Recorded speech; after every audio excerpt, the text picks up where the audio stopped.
How to import your data from monday.com to Jira. Hi guys, welcome back to my channel. In today's video, I'm going to show you how to import your data from monday.com to Jira.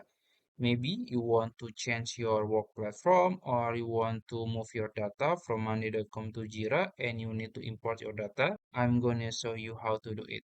So first, you can open your Jira dashboard and then go to your left side. On the left side, there is space and plus icon. You can click it. And then you will go to space templates. You can go to your left side again and then scroll down until you find import data here. You can click it.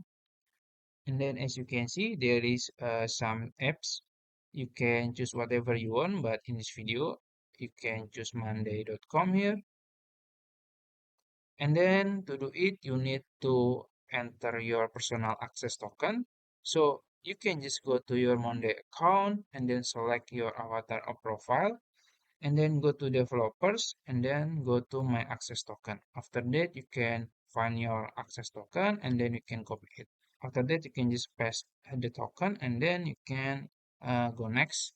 And it's gonna be very easy, guys. I cannot show you because I don't have the monday.com account, but you can just follow the instruction and it's gonna be very easy. I think that's it. If you found this video helpful, please like this video and subscribe to my channel. Thank you.